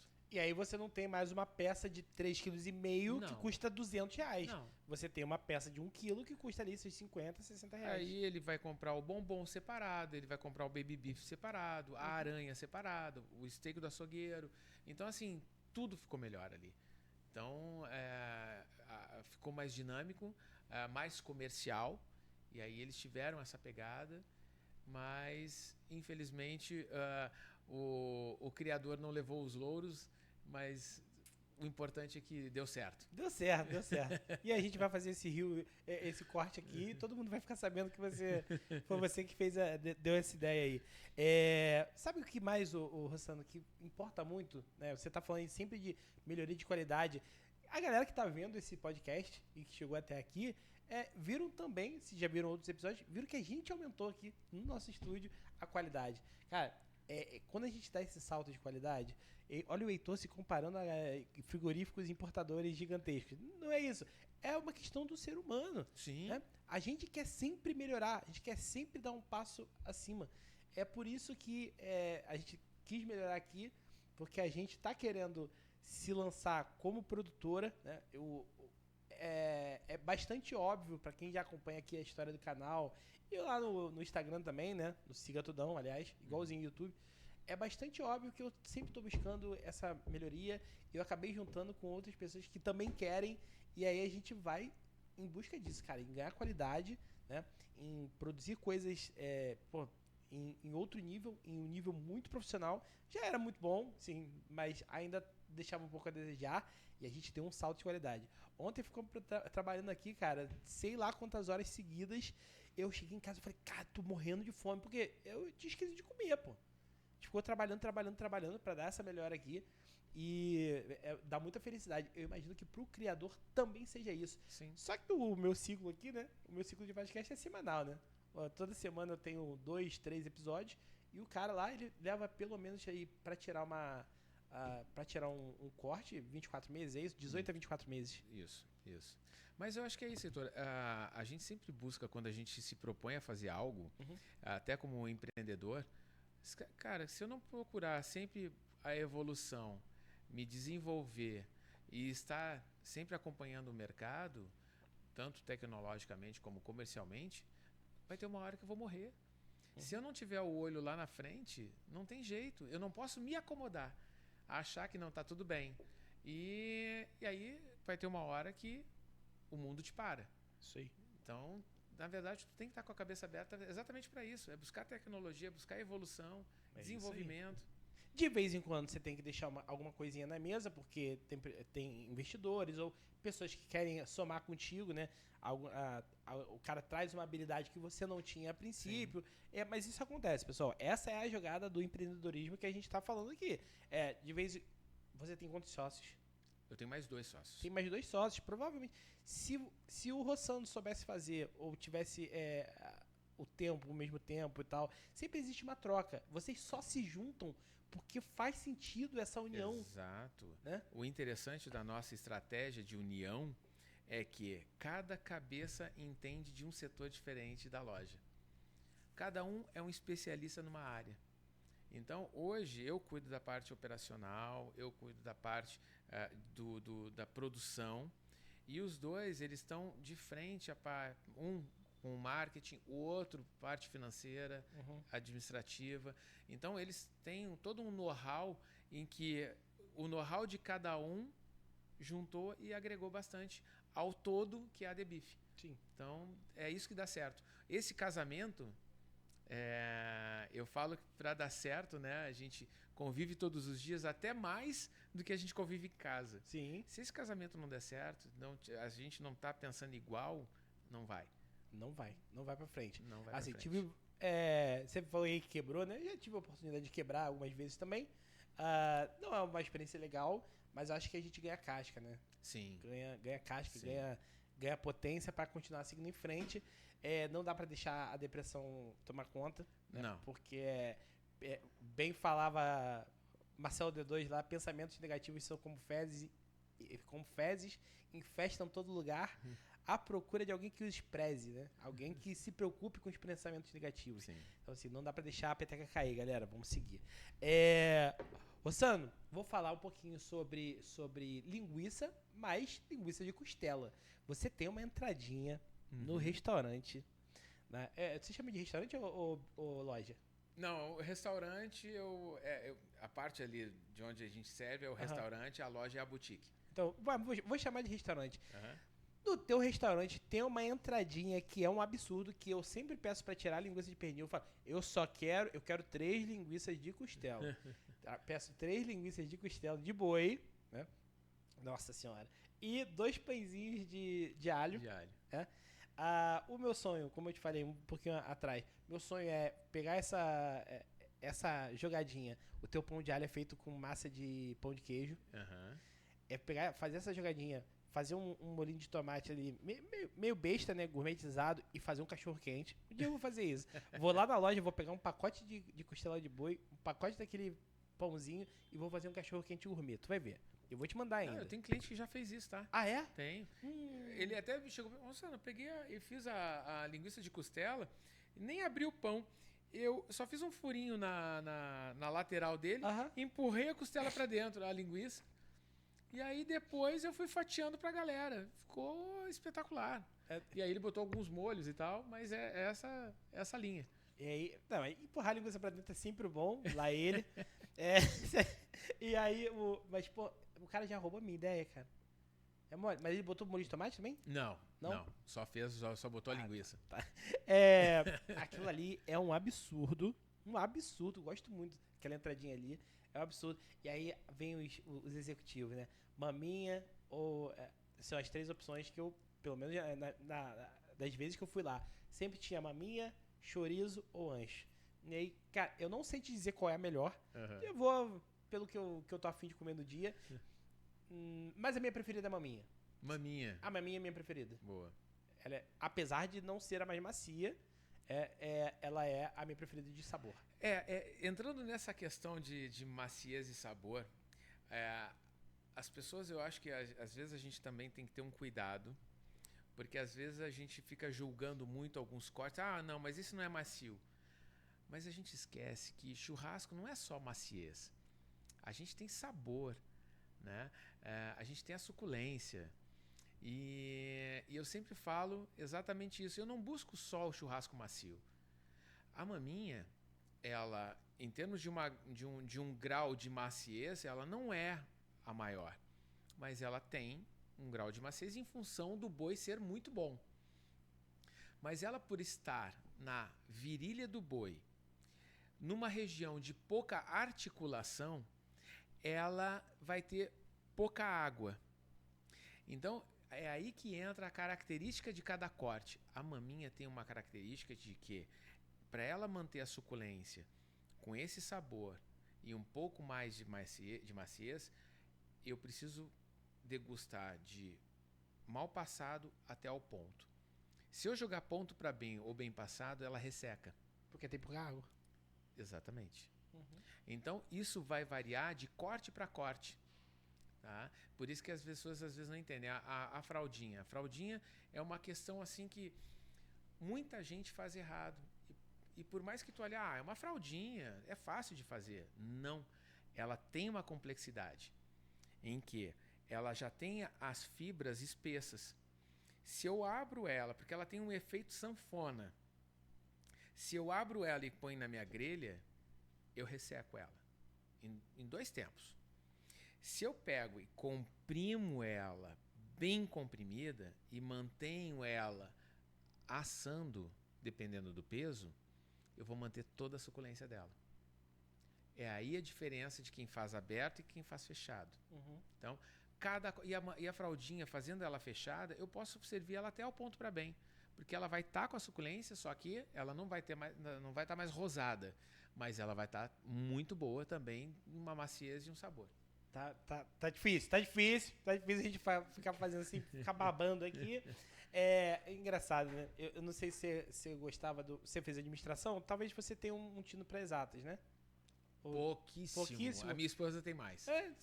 Tudo que você tá falando aí, ou é física ou é química, né? A gente sempre tá falando aqui e se você acha que não serve pra nada, até no churrasco tem física e química. Tem dilatação, tem a questão de concentração, tudo tem. A gente pode falar de sal, né? Ei, sal antes ou depois? Pois é. Antes disso, eu até ia comentar contigo, porque eu fui taxado porque hoje a internet, ela meio que te julga, né? Sim, total. Tem aqueles haters, então vem os caras que só quer meter a mão ali pra realmente te cutucar de alguma forma. E eu fui altamente criticado quando eu falei que exatamente isso que você está falando, que churrasco é física, né? Eu falo para os meus alunos, se você tem uma distância da grelha para a brasa, eu tenho a temperatura e aí eu vou ter o tempo. Lembra aquelas formulazinhas de física que era distância, massa, velocidade, né? Distanciamento, aquela coisa toda? Então, eu falo para eles, cara, 15 centímetros da brasa a uma temperatura de 450 graus, um steak de 2 dedos de 300 gramas, se você deixar 4 minutos de um lado, 4 minutos do outro, com certeza você vai tirar ao ponto para mal. Aí todo mundo olhou assim, não, mas espera aí, eu preciso ser físico para ser churrasqueiro? Eu disse, não, é só você abrir um pouco mais a mente e entender um pouco mais que uma coisa vai te levar a outra. Como é que eu sei que tá... Rossano, eu não tenho como saber se tá 450 graus. Tem. A tua palma da mão, já dizia o nosso mestre Bassi, se você põe a 15 centímetros da brasa e aguentar 5 segundos, é exatamente 450 graus. É o tempo que a tua mão aguenta o calor de 450 graus. Então, se tu colocar ali 5 segundos, tu já sabe que tá ali, 450. Se tu tem a distância de 15 centímetros, só basta o tempo. 4 minutos de um lado, 4 minutos do outro, ponto para mal. 4 do lado, 4 do outro, aí a técnica já é minha. Mais 2 e 2, eu chego ao ponto. Mas por que eu não posso fazer 6 e 6? Se eu deixar 6 minutos correndo de um lado e 6 do outro, a carne vai ficar encrostada. É aquela crostazinha que fica crocante por fora. E eu não tenho mais a maciez por fora, só tenho por dentro. Tá? Então é isso que eu falo para os meus alunos, que aí é esse o controle que cada um pode ter. Essa crostinha que você está falando é a reação de Maillard? A reação de Maillard é a aparência do efeito dourado que dá. Do efeito dourado, tá? De ela sair daquele estágio de crua e aí ela vai mudando, vai chegando àquele efeito bonito daquela cor dourada que é o churrasco. E esse é o efeito de Maillard. Tá. Não. É só uma dúvida, viu? Se você tá com pressa de fazer churrasco, provavelmente o seu churrasco vai sair ruim, né? Porque justamente por conta de temperatura, né? O que eu faço, o que eu costumo fazer é jogar coisa gordurosa no início para subir bastante temperatura. E aí quando a temperatura tá, como você falou aí, 5 segundos, aí eu mando brasa nas coisas tops, né? Eu sempre falo o seguinte, eu abro já o meu workshop falando para as pessoas assim, se contenham, que depois do workshop vocês vão ficar pessoas insuportáveis. Porque vocês vão em churrasco, vão querer meter o dedo na churrasqueira do outro. E o legal não é isso. Você adquirir o conhecimento e dividir o conhecimento, né? E não criticar. Eu até brinco com eles, eu não sou convidado para um churrasco há muito tempo. Eu só faço churrasco, né? Então, essa questão é bem delicada. Churrasco é um ritual. sabe? É uma curtição. Tu sabe que tu vai fazer, tu não vai fazer um churrasco para você. Tu vai fazer ou pros amigos ou pra família. Enfim, ninguém faz churrasco sozinho, né? Até porque a curtição é tu trocar uma ideia, é tu jogar a conversa fora, é curtir aquele momento. Então, vai desde o acendimento. Eu fiz uma matéria para um programa e que na época, é até legal falar, porque morreu um grupo de adolescentes tentando acender uma churrasqueira e morreu uma criança de 1 aninho. E detalhe, tá? Os dois, se eu não me engano, os adolescentes eles estavam numa distância de quase 3 metros da churrasqueira. A criança estava a 5 metros da churrasqueira. Como é que pode morrer queimado? As pessoas, nesse programa, eu fiz essa matéria em que a gente falava que o grande erro é acender com álcool ou com qualquer combustível e que pode gerar uma explosão. Uhum. A gente tem elementos que a gente pode trabalhar com uma combustão boa sem explodir, que, por exemplo, é o óleo de cozinha. Se eu colocar 4 bolinhas de papel toalha num vulcãozinho pequeno de carvão e botar um fio de óleo, tá, de soja mesmo, nesse vulcãozinho acender, eu não gero explosão. Eu vou gerar uma chama que vai durar 8 minutos. Ou então eu posso trabalhar com algum álcool em gel ou álcool em pastilha que vai dar exatamente esse tempo de permanência de chama de 8 minutos, que é exatamente o que o carvão precisa. Ele leva 8 minutos para ele conseguir acender. Uhum. E as pessoas querem fazer muito rápido. E aí encharcam por exemplo, de álcool. Na época da pandemia, não. Então, quando aconteceu isso, usaram álcool 70, que é o que tinham em casa, né? Só que o álcool 70 ele evapora rápido. Então, o que aconteceu? O tio dessa criança encharcou de álcool 70. Quando ele foi acender, não acendeu. Aí ele achou que tinha colocado pouco. Ele botou mais ainda. Só que as pessoas esquecem que esse processo de evaporação, a gente vê uma nuvem de álcool. Aliás, a gente não vê essa nuvem de álcool que está no ambiente.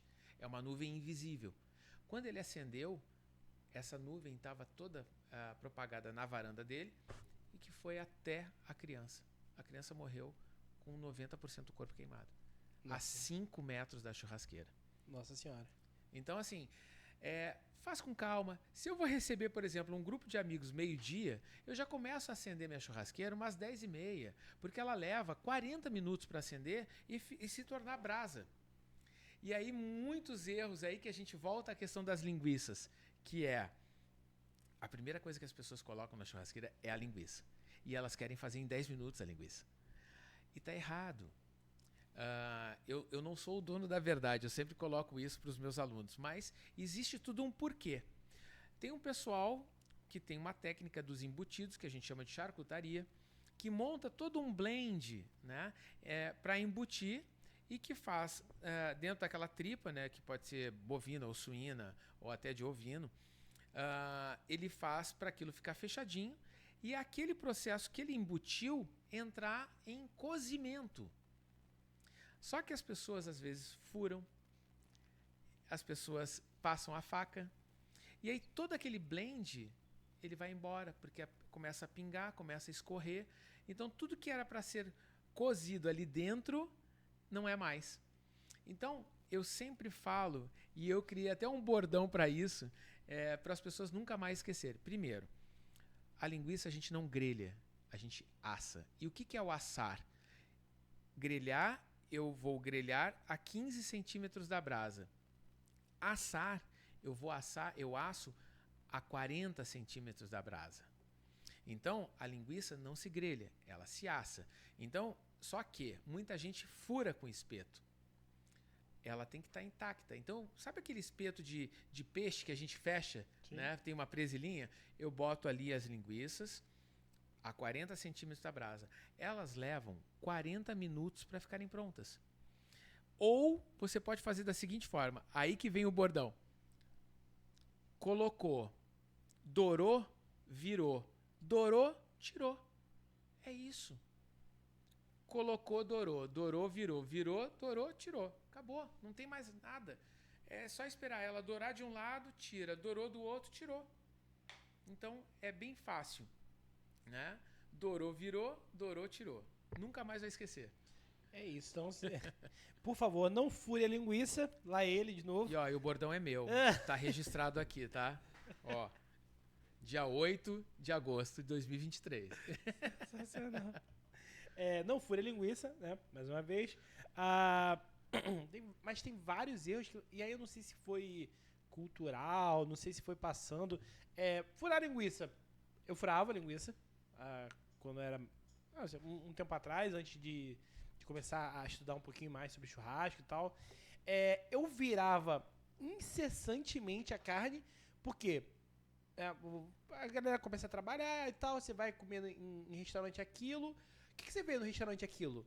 A tal da a carne lá girando no espeto automático. Você pensa automaticamente, né? Que vou ficar girando, girando, girando. Hoje, se muito, eu viro.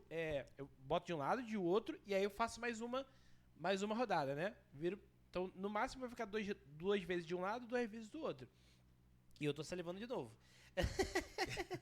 Eu não consigo, cara. E aí, eu faço isso. Outro erro que hoje eu não cometo mais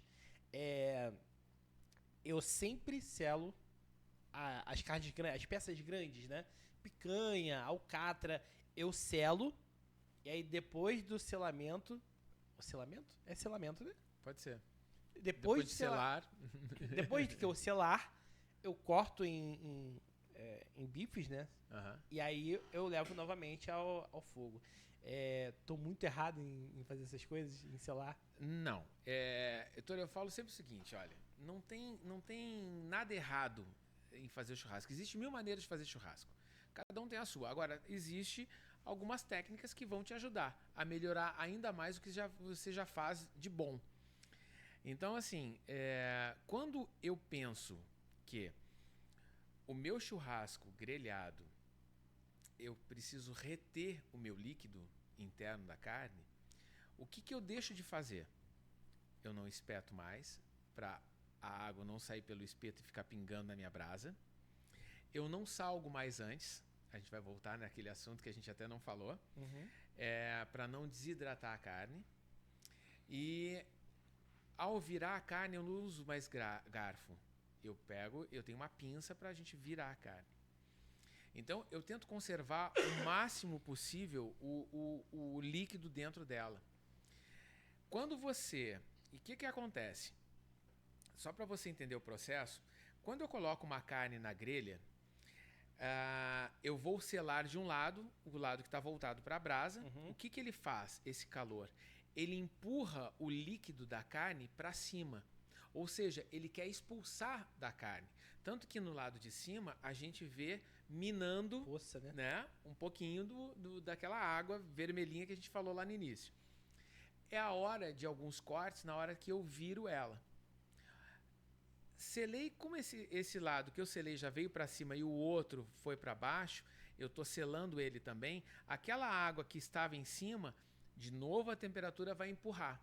Só que como eu já selei de um lado, ela vai se concentrar no meio da carne. Então eu selei dos dois lados para ela não sair de nenhuma parte dos dois e ela se concentrou no meio.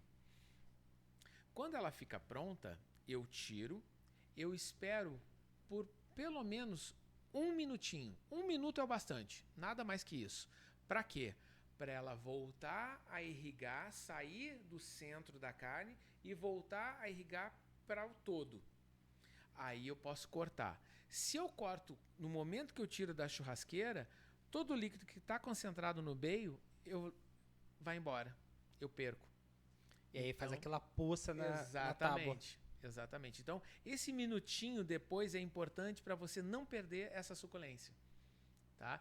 E aí, chegando no ponto que você fala, o que acontece? Quando eu boto, por exemplo, uma picanha, mais uma vez, eu não sou o dono da verdade, mas eu mostro o que, de repente, eu posso reter ainda mais, tá?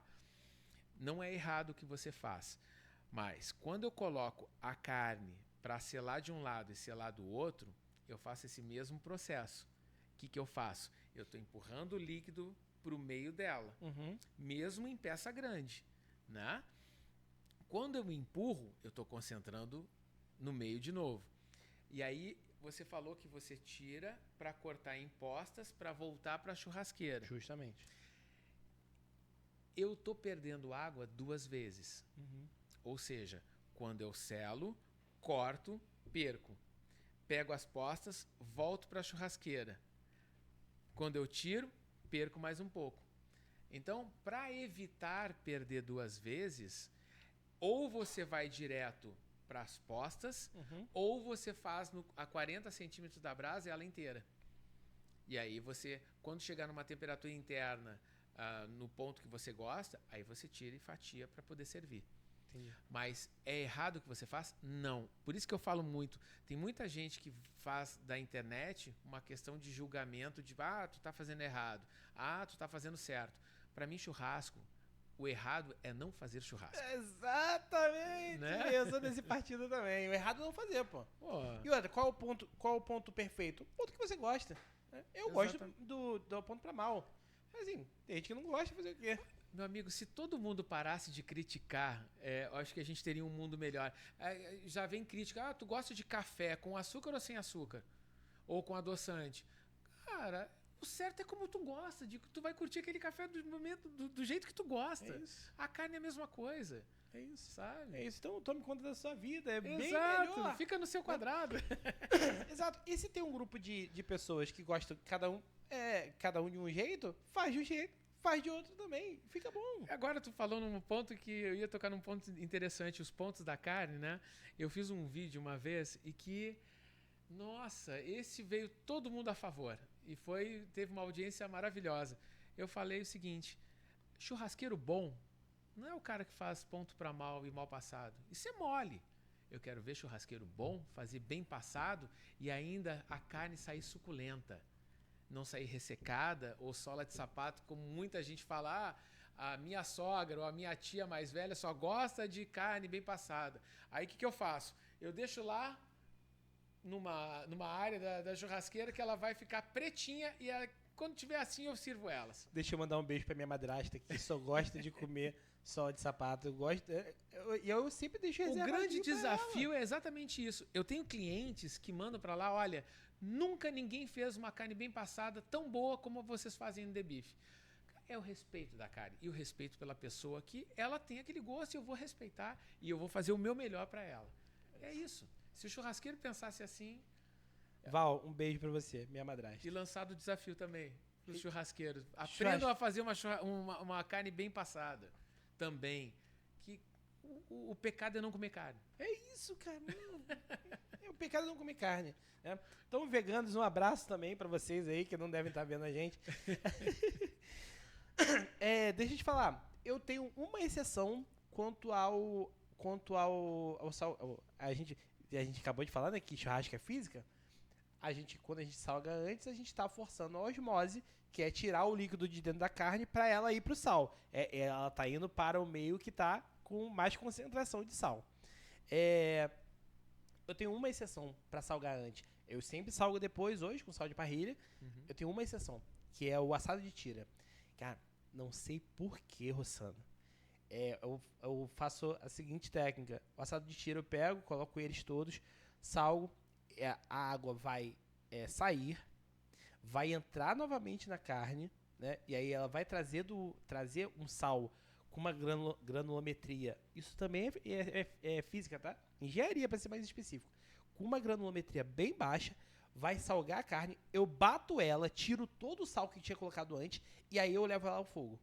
Então assim, eu coloco ela, salgo, espero a água sair, espero a água entrar de novo, isso aí vai levar uns 6 minutinhos, bato, ela não vai salgada pro fogo, e saio. Cara, tem dado certo. É isso que é importante. Se deu certo, maravilha. Tu sabe que eu aprendi com um uruguaio, eu tive por lá, em Montevidéu, e eu fui ver ele fazer um assado de tira. E me causou um espanto. Por quê? E ficou espetacular. Nem eu acreditei. Ele pegou o assado de tira, fez sem sal na churrasqueira, tirou. Ele triturou o sal grosso, quase deixou ele refinado, né? Na granulometria de um refinado, né? E jogou por cima. E serviu. Espetacular. Aí eu disse, olha, tudo é teste, né? Fui em casa, fiz um assado de tira na air fry e botei sal refinado. Cara, ficou maravilhoso. Então é isso que eu falo, cara, testa, faz, busca novas técnicas, sabe? Não tem erro. Errado é não fazer. Exato. Você falou aqui, já tinha levantado, eu já te falei, né? Quando a gente começou, não gosto de pauta, mas tinha algumas perguntas que eu tinha que te fazer. Eu amo churrasco, mas eu não tenho. Eu consegui um absurdo de morar num prédio que não tem churrasqueira. Mas eu tenho air fryer. Cara, o que dá pra fazer na air fryer com carne nobre, com carne de qualidade? Tudo. Vai lá, aquele cortezão lindo. Tudo o quê? Como é que eu faço um prime rib? Vamos lá, o meu corte preferido. Prime rib. O prime rib, vamos lá, é o ancho com osso. Vai depender muito da tua área de air fry, tá? Geralmente a gente consegue fazer um prime rib naquela Grand Family, né? E aquelas pequenas já ficam mais complicado, a não ser que você tire o osso, tá? Mas segue a mesma premissa da churrasqueira. 8 minutos no total. Como ela faz o efeito de 360 graus, que é isso que ela se propõe a fazer, você deixa os 8 minutos direto. Eu não gosto, porque sempre fica um pouco daquela questão de um lado ficar mais dourado do que o outro. Então, chega na metade do tempo de 8 minutos, por exemplo, que eu gosto de ponto para mal, eu abro ela, viro e volto com ela novamente no processo. E faço a mesma questão. Salgo depois, descansa e vai pra alegria. Mas aí eu gosto muito de uma batatinha. Eu posso jogar uma batata junto? Já fica complicado, porque como ela vai soltar um pouco de água, tá? Ela vai afetar as tuas batatas. A não ser que você tenha aquela divisória. Sim. Tem uma divisória na air fry que tu consegue dividir ali a área. Aí eu acho que beleza, mas eu acho que tu corre o risco de algumas ficarem murchinhas porque a água ela pode absorver. Entendi. Então fica a dica aí, pessoal, para quem tiver air fryer, quiser fazer um churrasco. Então eu posso chegar lá no The Beef, pedir uma carninha para levar para casa e fazer no air fryer. Pode. Sem dor de cabeça. Pessoal, eu sou, acho que o dono de uma steakhouse que não tem churrasqueira em casa e eu trabalho muito. Eu tive a experiência do seguinte: cara, eu não posso ter só uma air fryer, eu preciso daquele forno fryer também, né? Aí algumas coisas eu faço no forno fryer e outras na air fryer. Cara, fica espetacular. Com a paciência, tu trabalhando o tempo, dosando a temperatura para alguns cortes. Olha, para quem chegar à mesa com aqueles cortes, tu falar, fiz na churrasqueira, vai ter muita gente que vai acreditar. Pessoal, vejam só. Falamos de corte, falamos de história, falamos de boi. E vocês acho que vocês já entenderam que a qualidade do boi, né? Tem angus ruim e tem Nelore bom pra caramba. Sim. Sim. O aguil ruim deve ser difícil, né? É mais complicado. O cara não vai querer estragar, né? O produtor vai querer ganhar dinheiro, né? Mas a gente ainda não falou de porco, né? E aí, hoje, quando a gente tá falando de porco, basicamente do rock, né? Você faz uma carninha de porco no shoyu, que é um absurdo. Olha que a gente não fala pra todos os clientes, não, tá? São só pra alguns que a gente fala que especiais? A gente faz. Só pra alguns que a gente fala que faz no shoyu. Ah, é? Não é pra todo mundo, não. Eu joguei na internet? Jogou, mas não tem problema. Todo mundo é especial, vai pra lá que a gente faz o shoyu também. Então tá bom. O legal é provar com o shoyu e sem shoyu. Foi exatamente o que eu fiz. Provei com shoyu e sem shoyu. O dia seguinte da com shoyu parecia mel. Parecia mel e tava se desfazendo, tava nojento. Meu Deus do céu. Comi aquilo ali o resto da vida. 3 dias seguidos, tranquilo, assim, café, almoço e janta. A gente tá falando de porco, mas eu não vejo a gente falando muito do frango. Tu acha que a gente já chegou no máximo do frango possível, assim, da qualidade do frango que vai pra brasa, ou não? Cara, olha, assim como todo mundo na parte dos bovinos e suínos, o frango teve uma evolução absurda. Tanto que nós, hoje, a gente exporta muito frango, mas muito frango. E o legal disso tudo é que nós nos adaptamos às normativas, né? Às normas de cada país. Por exemplo, a gente tem a questão dos frangos que a gente manda para os países árabes, que tem toda uma questão do halal, e que existe esse respeito à proteína como qualquer outra, mas dentro do frigorífico, de alguém também seguindo a métrica de como eles exigem para a carne chegar lá. Então hoje a gente consegue. Acabou aquela história também de muito hormônio no frango. Hoje existe uma produção muito boa, que existe um ciclo dentro da granja, que os caras conseguem um resultado espetacular, tanto na alimentação quanto na parte da água, toda a parte de estufa. Enfim, hoje a tecnologia invadiu qualquer área da cadeia produtiva de animal. Bacana. Não sabia dessa questão do tratamento, né, que os países árabes exigem.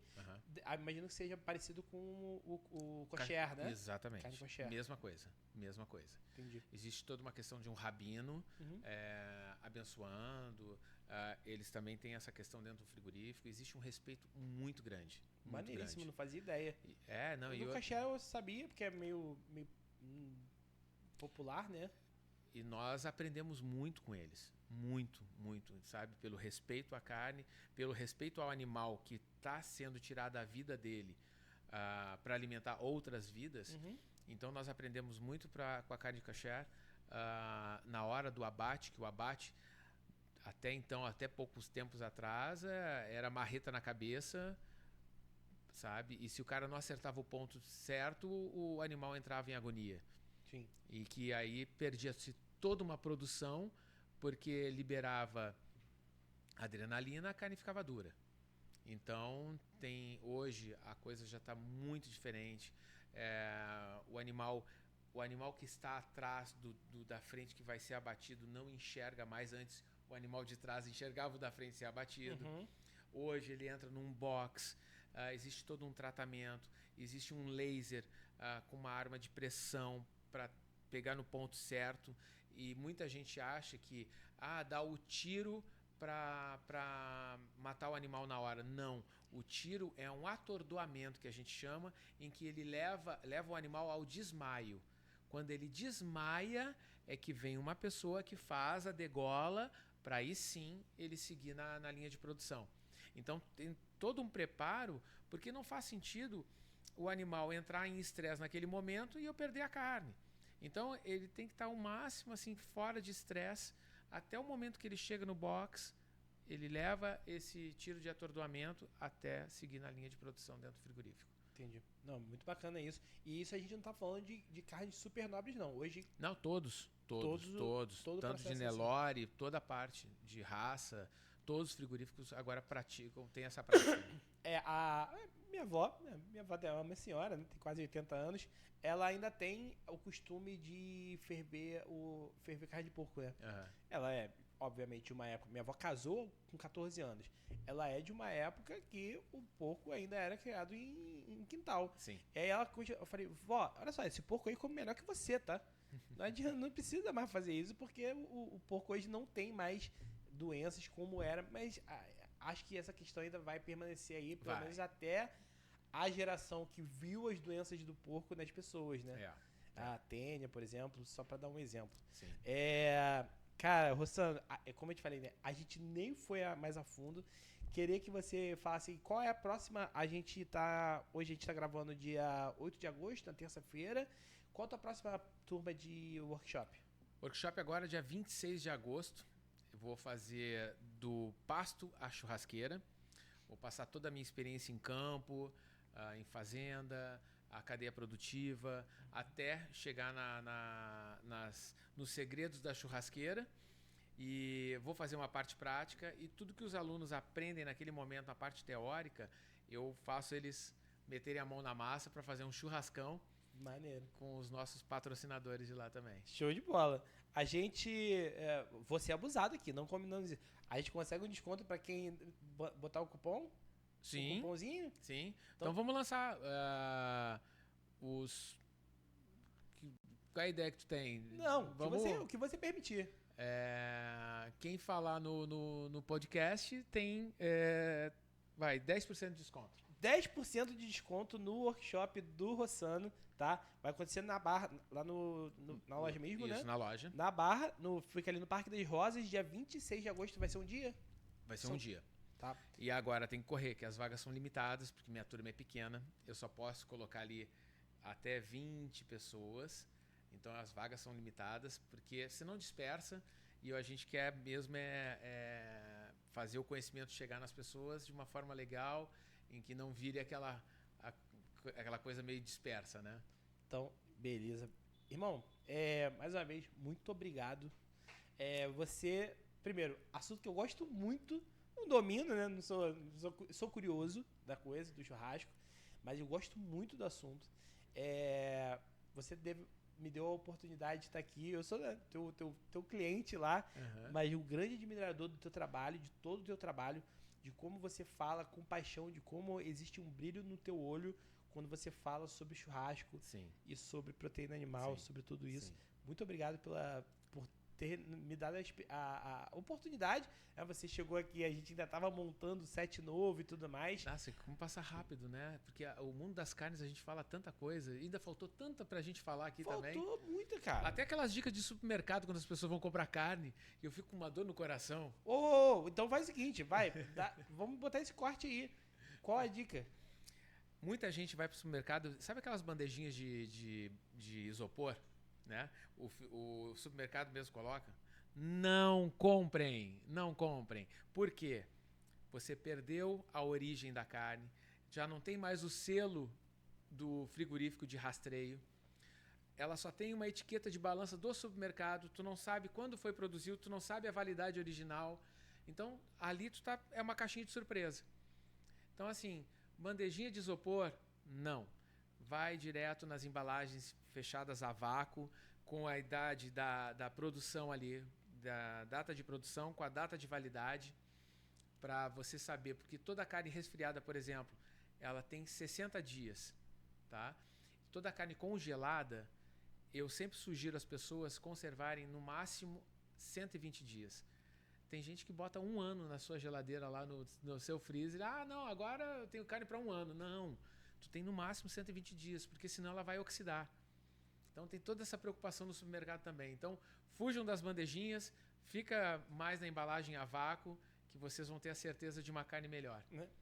Será que a gente ainda vai alcançar um nível... Porque assim, a carne da bandejinha é muito mais barata. Sim. Né? Sim. E aí existe todo um apelo comercial. Será que a gente ainda vai chegar no nível de não ter essa carne da bandejinha? Eu acho que está chegando próximo, porque as pessoas estão ficando mais exigentes. Uhum. No momento que deixar de comprar, eles vão começar a se readaptar também. Uhum. Ou eles vão começar também a trabalhar com a máquina a vácuo. Porque aí eu já estou aumentando, porque a bandejinha, o problema dela é exatamente o oxigênio trabalhando com a umidade da carne, em que vai ela oxidar mais rápido e meu tempo de prateleira de validade diminui. Então, se eu trabalho com o vácuo, eu aumento um pouco mais o meu processo de validade na ausência e diminuo aquela questão da oxidação da carne. Uhum. Tá? Show de bola. Rossano, eu sempre termino aqui o podcast com 2 perguntas. Se fosse o Jô Soares ia ter eu sempre termino com 2 perguntas. A primeira é, você não precisa dizer o nome da pessoa, tá? Mas é só se sim ou não. Você indicaria alguém para estar aqui no podcast sendo entrevistado por nós? Sim. Exatamente por que eu faço essa pergunta. Você é um cara muito educado, muito polido. Você jamais me diria de verdade se você gostou ou não da experiência. A forma que eu faço para tirar a tua resposta de verdade é sabendo se você indicaria ou não. Se você indica, acho que você não é maluco de indicar alguma coisa ruim para alguém. Por isso que eu estou indicando para vocês irem lá no The Beef. Mas é assim que eu faço você me dá a resposta verdadeira. Se você vem de bate-pronto, sim, claro, pô, óbvio, eu sei que você gostou, tá? Claro. Isso me leva para a segunda pergunta, que é o seguinte, tomando como base que você gostou, né? Muito bacana, só que feedback positivo é chá das 5, não me leva a lugar nenhum. Eu quero muito que você me dê um feedback negativo. O que eu tenho que mudar para a próxima vez que a gente fizer um podcast contigo ser melhor do que foi hoje? Caramba, doutor, é difícil colocar assim uma parte negativa, porque o papo é tão descontraído. Você até me chamou a atenção que você se preparou bem para as perguntas. Eu acho que você também teve uma pesquisa aí que eu achei legal, das questões dos assuntos a serem abordados dentro do mundo das proteínas, que é difícil te falar assim, o que eu mudaria? Não, a dinâmica é legal, as perguntas são legais. A única coisa que talvez eu falaria assim é porque no início eu não entendi o que você falou. Não entendeu? Quando você faz a abertura. Fala pessoal, tudo bom? Cai. Eu tenho que voltar pro início, tá bom. Fala pessoal, tudo bom com vocês, Heitor aqui na área. Fala pessoal, tudo bom com vocês, Heitor aqui na área. É isso? É isso Você que eu fala falo. tão rápido que eu não entendi. É a pegadinha. Então é isso. Só isso. Tá bom. Então fala pessoal, tudo bom com vocês, Heitor aqui na área. Vou falar mais devagar. Esse é um feedback que já deram. Já? Fala assim, fala um pouco mais devagar, cara. Tá. Mas, porra, cara, TDAH... tu falou assim, tão rápido. Na veia, cara, assim, tá bom. Mas o feedback é recebido, tá? Rossano, eu prometo, tá? Eu sei que você não convidou, mas eu quero fazer um convite. Cara, a gente fazer um próximo podcast lá na loja. Boa. Comendo um churrasco e fazendo um podcast. Show. Diretor, tá autorizado, diretor? Tá autorizado? Então tá autorizado. Fechadíssimo. Fechadíssimo? Nossa, aí o pessoal vai babar nas câmeras. Mas é isso. Nos vídeos. Tá? Então, o diretor já deu ok ali, tá? Que o diretor agora é o responsável, o técnico da coisa aqui. Se der, dá pra fazer externa, se não dá. Então a gente vamos organizar isso aí. Vamos tá sim. Bom? A gente pega lá um dia que seja mais tranquilo lá na loja. Fechado. E vai fazendo. Fechado. E aí, vai ter até plateia. Vai dar o que falar. Vai dar o que falar. Então, muito, muito, muito obrigado. Eu que agradeço. Você muito obrigado é um gigante, pela... tem uma história maravilhosa, sensacional. Obrigado. A gente não é grande, mas a gente quer ser muito grande, tá? É isso. É esse o pensamento. Muito grande. E a gente tá todo dia botando mais um tijolinho nessa construção. É sempre a gente sabendo onde a gente quer chegar, já encontrando aquele ponto lá no final, tendo uma perspectiva e juntando com as expectativas diárias, a gente com certeza chega na meta. Teve um chinês, não sei quem foi, não me pergunte, mas supostamente teve um chinês que falou que não existe vento bom para quem não sabe em que porto quer chegar. Assim, não adianta você falar assim, esse vento aqui, esse vento tá uma bosta. Meu irmão, tu não sabe pra onde tu quer ir, né? O que eu... Tem mais ou menos 2 anos que eu montei esse estúdio aqui. O podcast deu uma caída no final do ano passado, depois da eleição especificamente. Antes da eleição era uma beleza. O nego me ligava. Deixa eu fazer podcast aí, né? A galera querendo ser candidato. Nada contra os candidatos, não. Vários candidatos bons. Inclusive, o vídeo mais visto do canal tem quase 100 mil visualizações. É de um candidato. Zero problema com relação a isso. Legal. Eu deixei a peteca cair. A culpa foi minha. Eu deixei a peteca cair. Eu dei outra prioridade, me arrependo muito. E não vou deixar a peteca cair de novo. É isso. Mas a gente tem os nossos momentos. Eu também, em algum momento na The Beef, eu deixei alguma coisa cair também, achando que a loja já estava com um patamar muito legal de uma referência. Se a gente não regar a plantinha todo dia, não adianta. Ela não vai crescer sozinha. A gente precisa, todos os dias, ajudar. Sabe? Então é isso. Eu acho que é um exemplo para a vida, para tudo. Se você se descuida, não adianta. Aquilo precisa de ti, precisa do teu olhar, precisa da tua crítica, precisa também do teu ok, estou fazendo um trabalho legal, e tu precisa do feedback das pessoas. É isso. Rega a sua plantinha. Pessoal, eu espero que vocês tenham gostado, né?